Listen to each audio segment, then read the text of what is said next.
Công lắng chùm vốn thực chất nó không chỉ vật cứ việc bật chỉ miền là bạc sầm khăn mền tên đầm bay chùm vốn chỉ vật bảo dưỡng bỏ chùm hiện từ mốc chiên đồ phía về chùm vàng nơi trong video mới ní nhom nâng chai lại từการในต่อคนนี้อมปีจำนวนตั้งพรำได้ชีจำนวนสมัยได้ยังกู้แต่เธอวิชีประจำทั้งไงขนมวัตถุบำน้องดำไปเลือกตัวจัดคนไหนชีวิตมนุษย์การแต่ดาเติมมกอุปสรรคการตัดจานhayมีเรื่องชาวนั้นในក្នុងជីវិតដែលកំពុងទន្ទឹងរង់ចាំយើងទៅដោះស្រាយទៅប្រឈមមុខជាមួយវាអញ្ចឹងណាខ្ញុំឧទាហរណ៍ដូចជាដើមឈើអញ្ចឹងនៅពេលដែលវាកាន់តែចាក់ឬចូលទៅក្នុងដីកាន់តែជ្រៅទៅដើមឈើកាន់តែលូតធំទៅអញ្ចឹងមានព្យុះភ្លៀងជាច្រើនមានឧបសគ្គជាច្រើនរង់ចាំដើមឈើមួយនេះដើម្បីទៅប្រឈមមុខហើយកម្លាំងខ្យល់ព្យុះទាំងអស់ហ្នឹងគឺវាជាវិញ្ញាសាជីវិតដើម្បីមកតេស្តថាតើដើមឈើមួយនេះវារឹងមាំប៉ុណ្ណានេះក៏ជាន័យធៀបទេដែលខ្ញុំចង់ចែកម្លែកទៅកាន់អ្នកទាំងអស់គ្នាហើយវីដេអូមួយនេះខ្ញុំធ្វើឡើងនៅក្នុងវត្ថុបំណងក្នុងការចែកម្លែកអំពីតិចនិចក៏ដូចជាវិធីសាមញ្ញទាំង5ដែលខ្ញុំគិតថាយើងគួរតែយកវាមកគិតពិចារណាទាំងអស់គ្នាដោយសារតែខ្ញុំឲ្យតម្លៃវាថាវាគឺជាធម៌ពលជីវិតដែលយើងអាចសាក់ថ្មជីវិតរបស់យើងជាប្រចាំថ្ងៃដើម្បីបំផុសកម្លាំងជំរុញទឹកចិត្តរបស់យើងឲ្យកាន់តែប្រសើរឡើងអញ្ចឹងណាមានចំណុចជាច្រើនដែលខ្ញុំគិតថាវាមិនមែនមានតែ5ចំណុចទេសម្រាប់ការចែកម្លែកមួយនេះណាហើយខ្ញុំអាចនិយាយបានថា5ចំណុចនេះជាបទពិសោធន៍តខ្លួនរបស់ខ្ញុំគឺខ្ញុំទទួលបាននៅផលផ្លែជាច្រើនផ្លែផ្កាជាច្រើនដែលវាកើតចេញពីការអនុវត្តទាំងអស់ហ្នឹងប៉ុន្តែខ្ញុំមិនរំពឹងថាវានឹងមានការអនុវត្តបានទូលំទូលាយសម្រាប់មនុស្សទូទៅទេគាត់ថាខ្ញុំគិតថាវាប្រហែលជាចំណុចល្អម្ល៉េះហើយមកខ្ញុំយកវាមកចែកម្លែកចឹងណាអញ្ចឹងយើងទៅមើលទាំងអស់គ្នាតើចំណុចទាំង5ដែលខ្ញុំគិតថាជាកម្លាំងជំរុញទឹកចិត្តប្រចាំថ្ងៃហ្នឹងវាមានអីគេខ្លះហើយមុននឹងខ្ញុំចូលទៅកាន់ការចែកម្លែកខ្ញុំចង់លើកទឹកចិត្តទៅកាន់អ្នកទាំងអស់គ្នាសម្រាប់អ្នកដែលថ្មីកុំភ្លេចជួយទៅ like share comment ឬ subscribe ដើម្បីទទួលបាននៅpodcast នៃការចែកម្លែកក៏ដូចជាការលើកទឹកចិត្តនៅក្នុង The Visual Podcast ខ្ញុំមកដល់ពេលនេះខ្ញុំបានធ្វើ podcast មួយនេះរយៈពេលជាង1ឆ្នាំ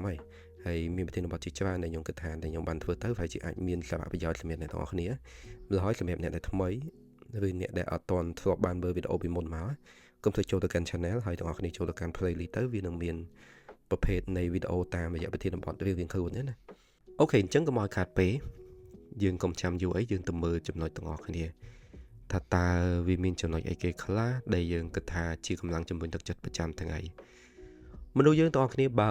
ធ្វើអីមួយយើងអត់មានវត្ថុបំណងវាពិបាកមែនទេអញ្ចឹងចំណុចទី1ទាំងអស់គ្នាចំណុចមួយដែលយើងអាចនិយាយបានថាជាការលើកទឹកចិត្តរបស់យើងប្រចាំថ្ងៃមុននឹងយើងធ្វើអីមួយយើងចាប់ដើមជាមួយនឹងការកំណត់នៅបុព្វហេតុនៃការធ្វើវាខ្ញុំឧទាហរណ៍ដូចជាទម្លាប់ពេលប្រចាំថ្ងៃអញ្ចឹងយើងចាប់ផ្ដើមថ្ងៃរបស់យើងជាមួយនឹងភាពវិជ្ជមានតាមរយៈការកំណត់នៅគោលដៅកម្មវត្ថុនៃការសម្រេចការងារអីមួយហ្នឹងវាគឺជាកម្លាំងជំរុញទឹកចិត្តឲ្យយើងព្យាយាមខ្ញុំឧទាហរណ៍ថាពេលព្រឹកយើងចង់ងើបមកយើងចង់អូខេខ្ញុំចង់ហាត់យូហ្គាចំនួន15នាទីដើម្បីគេអញ្ចឹងយើងត្រូវគិតអំពីបុព្វហេតុអូខេខ្ញុំហាត់អាហ្នឹងដើម្បីគេវាមានកម្មវត្ថុអីគេអញ្ចឹងវាចង់មិនចង់អារឿងតូចហ្នឹងវានឹងរំលេចចេញនៅរូបភាពដើម្បីធ្វើយ៉ាងណាក្នុងការចែកម្លែកមកកាន់ខ្លួនយើងថាអូខេខ្ញុំធ្វើរឿងនេះវានឹងមានលទ្ធផលបែបនេះថ្មីបើវាតូចថ្មីបើវាមើលទៅវាមិនមានជារូបភាពមួយមើលទៅវាធំវាអស្ចារ្យប៉ុន្តែ everything អ្វីទាំងអស់គឺចាប់ដើមពីចំណុចតូចទៅអញ្ចឹងកុំភ្លេចកំណត់នៅការធ្វើអីមួយជាមួយនឹងកម្មវត្ថុឬហៅវត្ថុបំណងពីព្រោះវាគឺជាកម្លាំងចលករដែលនឹងរុញច្រានឲ្យយើងខំធ្វើសម័យមើលបើយើងចេះតែធ្វើអីក៏ដោយយើងអត់មានគោលដៅយើងអត់មានការចង់បានបំណងប្រាថ្នាមួយយើងប្រកាសជាធ្វើរឿងទាំងអស់ហ្នឹងអត់បានជាប់លាប់ទេអានេះរឿងមួយទៀតក៏យើងងាយនឹងបោះបង់ដែរអញ្ចឹងលើកទឹកចិត្តខ្លួនឯងប្រចាំថ្ងៃអូខេថ្ងៃនេះខ្ញុំងើបមកនេះខ្ញុំចង់ធ្វើរឿង1 2 3ហើយបំណងចេះ1ចេះ2អញ្ចឹងទៅអញ្ចឹងយើង remind ខ្លួនយើងគ្រប់ពេលថាអានេះហើយជាអ្វីដែលយើងចង់បានធ្វើថ្ងៃនេះអត់ល្អថ្ងៃមុខថ្ងៃក្រោយទៅក៏ជាល្អពីព្រោះតែទាំងអស់គ្នាបានបង្កើននៅទម្លាប់វិជ្ជមានក្នុងការរស់នៅប្រចាំថ្ងៃឯងស្តៀងគ្នានេះដែរទាំងអស់គ្នាខ្ញុំសូមចូលទៅកាន់ចំណុចទី2ទាំងអស់គ្នាវាស្តៀងជាមួយនឹងការកំណត់គោលដៅដែរប៉ុន្តែខ្ញុំចង់និយាយថាយើងធ្វើអីក៏ដោយយើងពិនិត្យមើលអាណាដែលវាអាចសម្រេចទៅបានណាការកំណត់នៅផែនការតូចប្រចាំថ្ងៃដែលយើងអាចសម្រេចទៅបាននៅពេលដែលយើងអាច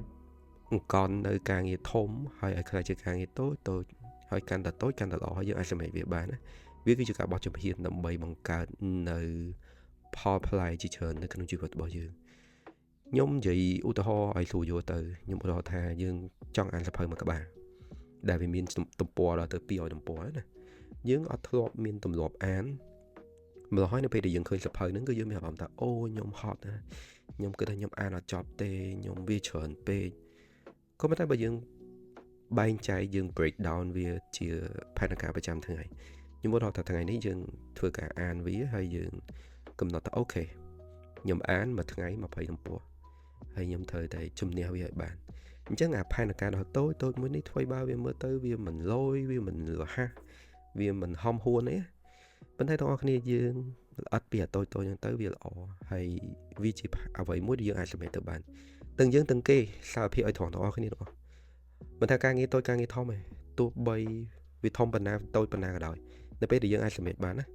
dương mẹ bạn sẽ bài chặt thế dương mẹ bạn là grateful dương mẹ bạn ta dương còn bao dương là thôi chẳng hỏi vì chỉ hưởng môi để dương kết tha dương ai sẽ mẹ tự bán cho môi nào à vậy đó tốt tôi chứ nhưng anh ấy có chịu ô tô môi được không chịu vấn đề vì miền hưởng trơn thiệt đẩy dương kết tha dương ai tự thuê bạn chẳng nhôm trong bồng po cả cái đôi chỉ chạy lấy nó bao bị sập to luôn được cái này đó này thằng công ras công mình toán bật lên dương ở toàn ai thuê ấy bàn thôm đồng dương cờ lệnh mà mưa anh á nói chung mình luôn dương à vậy đi dương kết tha dương ai sẽ mẹ bán hết nhưng chắc là không thuê với chúng mình là tập hiệp smart hiệp để dương miền tôi cái đói tích cái đói ai ta vì sẽ mẹ bán vì chỉ smart power bao nhiêu 100 tháng ngày nói lương thực chất này chia 100 thà ok nhưng ai thuê bán nhóm cứ ai thuê bán nhưng ai chăm nẹp bán vậy sao mindset nó cầm thật bạn để chia 100 đầm bầy chia tham một bộ không cả vốn chèn dương đầm bầy chiên bao chấm hiền pi mà tháng ngày từ mà tháng ngày vậy có mấy cái đó cái này dương châu từ can chân nói tí bay chùm nói tí bay ní là mẹ nhóm bất chỉ trong lương thực chất ai tổng ngõ cái này cất mền tên thông đá nó không chỉ bật bỏ dương ai bật cho một chùm mùi đường hưởng lồng bạc chỉ chờ định nhóm lực bị kháng đam p để nhóm intro này video chứ này có phải vương môi này p để dương bật cho một chùm mùi đường hưởng áo với chùm miền hưởng lồng bạc opet xạ cúp chưa bông tổng ngõ nó chỉ bật bỏ dương dương mà ai có bán nó cứ phiệp với chùm miền chỗ bồng pin cái đôi chia trình chấm chỉ vật bỏ dưỡng cho mùi nâng phiệp với chấm miền dưỡng là bẹ bòn cho mùi nâng cá chạy mê cái đôi chia an sắp hơi cái nông cá lực thực chất cái đôi chia vùng lực khuôn anh cho mình trang pi xem mặt phò để dưỡng bàn trong cá đó ai chấm nói đến nhóm tâm dày mánh mình á vì cái chữ cả tám mỗi đồng bày lực thực chất khuôn dưỡng chỉ 100 mình nói về khai về miền bẹt đế đó để về miền ngày khai về ở về miền ngày khai dương và bạn chật hướng khó chật chỉ chờn cả lần cái đồng chữ vật bao nhiêu just recognize it dương còn là từ tôi vô từ realize là việc bất chính chẳng đó nếu bạn chất có bạn chất cho trong dung có dùng cho mình nói dương vì chia hướng sao mà nhé để dương ai dùng ai và bạn chất có mấy cái còi p để dương và bạn chất hỏi dương mình đòi đôi phiên thông môi chừng p phiên hai mấy nên là tôi bay lồng bạcอย่างnào đói p để thời miền phiên cứ dương ai chưa với tham mình cho người mấy phiên này và đấy dương mình chùm với cứ dương mình chat tầm bấy được tú hay những đa khổng phiên tôi bay bà viết sai này tập phiên mà sao như nào cái đói bà chỉ play để dương thời chùm nhé từ tôi vô bây giờ hỏi bằng to đầm nà từ hàng một chân cái lại ní trong vậy tha cua tài thử viên cất với chữ miến nó không chỉ vật đại với chữ miến vì mình sẽ vô đây nhôm vậy đi hỏi khứa nhóm của nhóm từ tôi ban được bao sau đó lòng bạn tổng on nước này có mấy tay nhóm trong bẹp này tổng on cái tha vậy tổng on cứ chia chùm về hờ bỏ chưa chỉ bất những ai chơi với sờ bài chất của bạn mình sờ bài chất của bạn vì cứ chia ca sờ bài chất bỏ dương cho mình chó ở bên là nào mới bốn nơi ở dương để nhóm chỗ chất gì vậy bị nâng mình tên mà can khuôn anh hay chạy lại tất cả này tổng on cái này bị bộ là dương cứ chia captain dương cứ chia captain đây nâng cách trồng cột nia vi chơi vật bỏ dương to luôn nhưng ai chơi với chùm bơ bằng cái nó phía với chùm miến thì không chơi vật ai bán cho bạn số thưa mấy trăm bay phía với chùm miến dương vô nơi chia luôn dương thưa ở vậy đi dương sờ bài chất đây mà papo này đó tới dương chỉ dương thưa lông hạt brand an tập hơi bằng cái trên này đăng đau từ cái cả vật luôn hướng mà chừng nón nó tổng cái này dương công tọc ở họ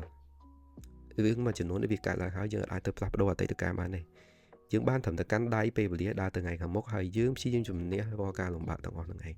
dương trong mình trong ở miền nền ná mà đo sẽ bên hai chữ vật ao dương o chỉ chiên khuôn ai đi ខ្ញុំតែងតែនិយាយចំណុចហ្នឹងហើយខ្ញុំនិយាយម្ដងហើយម្ដងទៀតពីព្រោះខ្ញុំចង់ប្រាប់អ្នកទាំងអស់គ្នាថាជីវិតមួយនេះវាមិនសមប្រកបគ្រប់រឿងទេអញ្ចឹងហើយប្រឈមមុខជាមួយនឹងការលំបាកដោះស្រាយវាទៅហើយយើងដើរទៅមុខកុំគិតថាអ្វីវាគឺជាទីបញ្ចប់នៃជីវិតរបស់យើងដល់ពេលណាយើងនៅមានខ្យល់ដកដង្ហើមចូលទៅកាន់ចំណុចទី4ទាំងអស់គ្នាខ្ញុំនិយាយខ្លីៗទេនៅសល់2ចំណុចទៀតទេទាំងអស់គ្នាចំណុចទី4ទាំងអស់គ្នាកុំភ្លេចរំលឹកខ្លួនយើងអំពីការរស់នៅប្រចាំថ្ងៃហ្នឹងយើងសួរខ្លួនយើងនៅសំណួរមួយនៅក្នុងភាសាអង់គ្លេសគេថា why ហេតុអីវាស្តៀងនឹងចំណុចទី1ដែលយើងនិយាយពាក់ព័ន្ធជាមួយនឹងការនិយាយអំពីបបផែននៅការនៅប៉ុន្តែកន្លែងនេះខ្ញុំចង់ឆ្លុះបញ្ចាំងទៅលើការ reflect អំពី purpose របស់យើងអត់ថាយើងសម្រេចចិត្តធ្វើរឿងមួយនៅក្នុងបច្ចាការរស់នៅប្រចាំថ្ងៃរបស់យើងអញ្ចឹងខ្ញុំឧទាហរណ៍ជាក់ស្ដែងឧទាហរណ៍ថាការអានសៀវភៅចុះពេលដែលយើងចាប់ផ្ដើមធ្វើវាមួយវាខំវាធុញវាខំវា hot វាខំវាមានអារម្មណ៍ថា frustrated ឬក៏ overwhelming វាលេះឡាស់មែនទេក៏ប៉ុន្តែសួរខ្លួនឯងថាយើងធ្វើនោះបីអីហេតុអីមិនចាំបាច់ត្រូវធ្វើអញ្ចឹងហេតុអីសួរ why and why រហូតវាអាចជាសំណួរមួយដែលពិបាកឆ្លើយប៉ុន្តែយើងសួរបែបហ្នឹងមានតែជាការរំលឹកខ្លួនយើងជាប្រចាំឲ្យស្វែងយល់អំពីបបហេតុនៃការធ្វើរឿងទាំងអស់ហ្នឹងយើងមានបំណងក្នុងការសម្រេចប៉ុន្តែកុំភ្លេចតែសួរហេតុអីបើយើងមានបំណងបែបហ្នឹងអញ្ចឹងហើយសួរខ្លួនយើងជាប្រចាំហើយរំលឹកដាស់តឿនវាអាចនិយាយបានថាវាជារឿងមួយដែលយើងគួរតែដឹងណាគួរតែឮខ្ញុំរហូតពេលក្មេងពេលខ្លះយើងឲ្យគាត់ធ្វើអីមួយអញ្ចឹងគាត់ថាមិនឲ្យអូនធ្វើអញ្ចឹងមិនจะត្រូវបាច់ចាំបាច់ត្រូវធ្វើអញ្ចឹងចំនួនពេលខ្លះវាមើលទៅដូចជាសាមញ្ញវាដូចជាកំ pl ែងមែនទេប៉ុន្តែយើងគិតឲ្យសោកទៅវាមិនមែនទេវាគឺជាការដែលបំផុសនៅចម្ងល់ហើយមនុស្សនៅពេលដែលបំផុសនៅចម្ងល់ការគិតគឺកាន់តែទលំទលាយជាងមុនហើយនៅពេលដែលការគិតកាន់តែទលំទលាយជាងមុនណាអាការសម្រេចចិត្តរបស់យើងក៏កាន់តែប្រសើរអញ្ចឹងខ្ញុំតែងតែសួរខ្លួនឯងជាប្រចាំរាល់ព្រឹកហើយបើខ្ញុំត្រូវធ្វើបែបហ្នឹងអត់ដល់ពេលខ្ញុំកាត់ទុកហើយបើខ្ញុំត្រូវកាត់ទុកបែបអញ្ចឹងវាមានដំណើរតាមតងវាមិន root cause របស់វាអីគេប្រភពបញ្ហារបស់វាអីគេអញ្ចឹងខ្ញុំសួរខ្លួនឯងជាប្រចាំចង់មិនចង់វាអាចមើលទៅវាពិបាកបន្តិចពេលខ្លះបាក់ឆ្លើយខ្លួនឯងសួរខ្លួនឯងក៏បាក់ឆ្លើយខ្លួនឯងប៉ុន្តែនិយាយឲ្យចំបណ្ដោយទៅគឺវាគឺជារឿងមួយដែលយើងគួរតែដឹងជារឿងមួយដែលយើងគួរតែសួរខ្លួនឯងម្ល៉េះខ្ញុំលើកទឹកចិត្តដល់អ្នកគ្នាព្យាយាមអូខេយើងលើកទឹកចិត្តខ្លួនឯងយើងជំនះខ្លួនឯងជាប្រចាំសួរនៅសំណួរបែបនេះអូខេចូលទៅកាន់ចំណុចចុងក្រោយសម្រាប់ជាសារដាស់តឿនទៅកាន់ប្រិយមិត្តអ្នកស្ដាប់ក៏ដូចជាខ្លួនខ្ញុំរំលឹកមកកាន់ខ្លួនឯងផងដែរនោះគឺ please grateful for what you have done ប្រចាំថ្ងៃការរស់នៅប្រចាំថ្ងៃកុំភ្លេចអរគុណមកកាន់ខ្លួនឯងជាប្រចាំយើងតែងតែភ្លេចខ្លួនគិតមកលើខ្លួនឯងនៅក្នុងចំណុចនេះពេលខ្លះយើងគិតថាចេះគិតថាអូធ្វើទៅវាមិនដូចអ្វីដែលយើងគិតវាមិនបានដូចអ្វីដែលយើងប្រាថ្នាក្នុងទុកយើងអត់អរគុណទេយើងអត់មានអារម្មណ៍ថាសរសើរមកលើខ្លួនឯងផ្ទុយទៅវិញយើងជន់ឈ្លីខ្លួនឯងទៅវិញប៉ុន្តែទាំងអស់គ្នាយើងនៅលើโลกនេះយើងត្រូវដឹងថារឿងអ្វីៗទាំងអស់វាអត់សមតាមការប្រកបគ្រប់រឿងទេអញ្ចឹងបានប្រហែលយកប៉ុណ្ណឹងហើយខ្លួនយើងប្រឹងដើម្បីខ្លួនឯងលទ្ធផលប៉ុណ្ណេះតិចក៏ដោយច្រើនក៏ដោយគឺការចេញពីញើសឈាមការខិតខំរបស់យើងវាជា effort របស់យើងអញ្ចឹងហើយចង់មិនចង់ជំនះវាហើយ feeling grateful មកកាន់ខ្លួនឯងជាប្រចាំពីព្រោះថាខ្ញុំនៅតែនិយាយដែរខំដើម្បីខ្លួនឯងយើងមិន appreciate ខ្លួនឯងតើឲ្យនរណាគេមកសរសើរយើងហើយការដែលអាចបង្កើតទម្លាប់ដើម្បីលើកទឹកចិត្តខ្លួនឯងជាប្រចាំដើម្បីសរសើរខ្លួនឯងនៅអ្វីដែលយើងបានធ្វើវាគឺជាធម្មពលជីវិតមួយតែមិនខ្វះបានទេក្រៅពីការទៅលំហែកាយក្រៅពីការទៅធ្វើរឿងអីផ្សេងពីព្រោះយើងមានទម្លាប់ឲ្យតម្លៃទៅលើអ្វីដែលយើងបានខិតខំអញ្ចឹងហើយ just spend time ចំណាយពេលបន្តិចតួចនៅក្នុងការរស់នៅប្រចាំថ្ងៃរបស់យើងមុនពេលគេងឬពេលព្រឹកអីអញ្ចឹងគឺក្រោយពេលដែលយើងមានអារម្មណ៍ថាយើងធ្វើការងារថ្ងៃនេះអស់ហើយយើងធ្វើការឆ្លុះបញ្ចាំងយើងធ្វើការពិនិត្យពិច័យឡើងវិញហើយអរគុណមកកាន់ខ្លួនឯងអូខេខ្ញុំអរគុណដែលខ្ញុំបានសម្រេចនៅរឿងទាំងអស់នេះខ្ញុំអរគុណដែលខ្ញុំបានឆ្លងកាត់នៅការលំបាកសម្ពាធក៏ដូចជាភាពតានតឹងអញ្ចឹងខ្ញុំគឺគ្រាន់បើខ្ញុំគឺល្អប្រសើរខ្លួនយើងពេលខ្លះយើងមានអារម្មណ៍ថាចេះសរសើរខ្លួនឯងដូចខ្មាស់គេដែរប៉ុន្តែទាំងអស់គ្នាជីវិតរបស់យើងរស់ដើម្បីខ្លួនឯងតស៊ូដើម្បីខ្លួនឯងជួបការលំបាកគឺមានតែខ្លួនឯងដោះស្រាយម្ល៉េះជំនះវាទៅហើយបង្កើតទម្លាប់មួយនេះឲ្យបានទៀងទាត់មួយរយៈនេះខ្ញុំអត់សូវបានធ្វើទម្លាប់មួយនេះហើយខ្ញុំមិនលាក់បាំងឲ្យខ្ញុំជួបបញ្ហាច្រើនក្នុង6ខែចុងក្រោយនេះអញ្ចឹងខ្ញុំចាប់ផ្ដើមទាញយកទម្លាប់មួយនេះដើម្បីយកមកអនុវត្តនៅក្នុងជីវិតរបស់ខ្ញុំឲ្យកាន់តែល្អប្រសើរជាងមុន អរគុណទាំងអស់គ្នាខ្ញុំបាត់បញ្ចប់ podcast មួយនេះនៅត្រឹមនេះឯងហើយខ្ញុំអរគុណទាំងអស់គ្នាសម្រាប់ការតាមដានស្ដាប់តាំងពីដើមរហូតដល់ចប់ក៏ដូចជាភក្ដីភាពដែលតែងតែបន្តគ្រប់គ្រងក៏ដូចជាចែកម្លែកនៅគំនិតយោបល់តាមរយៈ comment ផ្សេងៗដើម្បីជាការផ្ដល់ជូននៅមតិយោបល់ក្នុងការចែកម្លែកមកកាន់ខ្ញុំផងដែរបញ្ជាក់ម្ដងទៀតខ្ញុំតែងតែនិយាយជារឿយខ្ញុំខកជាមនុស្សម្នាក់ទេការចែកម្លែករបស់ខ្ញុំវាអត់អាចឆ្លុះបញ្ចាំងពីតថភាពរួមទេម្ល៉េះចង់មិនចង់ខ្ញុំជឿជាក់ថាខ្ញុំនឹងមានអ្វីរៀនឆ្លូតច្រើនពីអ្នកទាំងអស់គ្នាហើយខ្ញុំក៏សន្យាមួយទាំងអស់គ្នាថាខ្ញុំនឹងព្យាយាមរកនៅវិធានបទផ្សេងសាមញ្ញដែលវាជាវិធានបទដែលជាតម្រូវការរបស់អ្នកទាំងអស់គ្នាសម្រាប់យុវជនក៏ដោយមនុស្សនៅគ្រប់វ័យណាក៏ដោយជាបទពិសោធន៍តខ្លួនតិចតួចដែលខ្ញុំមានចំណេះដឹងតិចតួចដែលខ្ញុំបានអានសៀវភៅណាដើម្បីមកចែកម្លែកទៅកាន់អ្នកទាំងអស់គ្នាជូនពរដល់អ្នកសំណាងល្អសូមជម្រាបលា